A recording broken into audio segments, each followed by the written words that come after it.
শুভ সন্ধ্যা।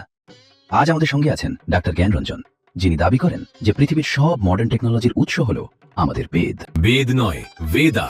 আর দাবি নয়, এটা অ্যাবসলিউট ট্রুথ। আইনস্টাইন থেকে ইলন, সবাই আমাদের পুরনো জ্ঞান চুরি করে বড় হয়েছে। আচ্ছা, কিন্তু ওয়্যারলেস ইন্টারনেট, ওয়াইফাইয়ের কথা কোথায় আছে? আরে, মহাভারতে সঞ্জয় কিভাবে ধৃতরাষ্ট্রকে যুদ্ধ দেখাচ্ছিল? 5G। ধৃতরাষ্ট্রের চোখ ছিল না, কিন্তু সঞ্জয়ের কাছে হাই স্পিড ডাটা স্ট্রিমিং ছিল। সঞ্জয় স্মার্টফোনধারী, ডেটা প্যাক অসীমং তস্য, ধৃতরাষ্ট্রায় দৃশ্যম বিনা চার্জারেন সর্বদা। তাহলে এই যে আর্টিফিশিয়াল ইন্টেলিজেন্স বা এআই, এটা কি আমাদের পুরাণে ছিল? অবশ্যই। AI মানে কি? এ মানে আত্মা, আই মানে ইন্দ্রিয়। আত্মা যখন ইন্দ্রিয় ছাড়া কাজ করে, সেটাই তো AI। আর চ্যাট জিপিটি, চ্যাট মানে চতুর, চতুর গুরু প্রশ্ন তত্ত্ব, চ্যাট জিপিটি। ঠিক আছে, তাহলে এই যে ব্লুটুথ টেকনোলজি, এটাও কি পুরাণে ছিল? আরে, নীলকণ্ঠ মহাদেবের কথা ভুলে গেলেন? মহাদেবের কণ্ঠ নীল ছিল, তাই উনি আসলে প্রথম ব্লুটুথ ডিভাইস। উনি দূর থেকে সবাইকে কানেক্ট করতেন। রেঞ্জের বাইরে গেলে একটু সমস্যা হতো, তাই তো দেবতারা পাহাড়ের উপর থাকতেন বেটার সিগন্যালের জন্য। গুগলও কিন্তু বেদ থেকেই এসেছে। মানে গো মানে জ্ঞান, উগল মানে উগরে দাও।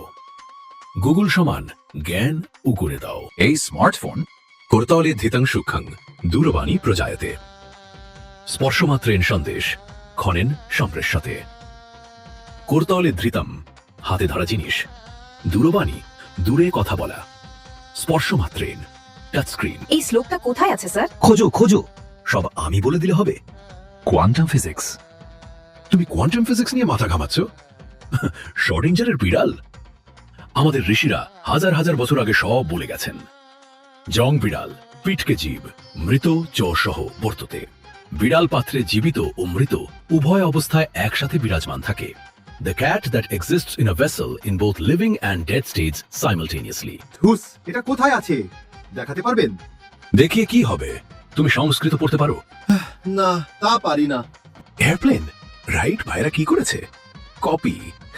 যন্ত্রংখে উড়তি পক্ষিন, মানে মেশিন আকাশে উড়ে যায়। পুষ্পক বিমানের কথা শুনুনি? রাইট ব্রাদার্সরা তো ওই আইডিয়াটাই চুরি করেছে। স্যার, একটা আইডিয়া বা কল্পনা থাকা আর সেটাকে সায়েন্টিফিক্যালি ডিজাইন করে বাস্তবায়িত করার মধ্যে তো আকাশ পাতাল ফারাক। আরে, পুষ্পক বিমান শুধুমাত্র কল্পনা ছিল কে বলল? আমাদের ঋষিরা তো পুষ্পক বিমানে দিল্লি লঙ্কা নন স্টপ করতেন।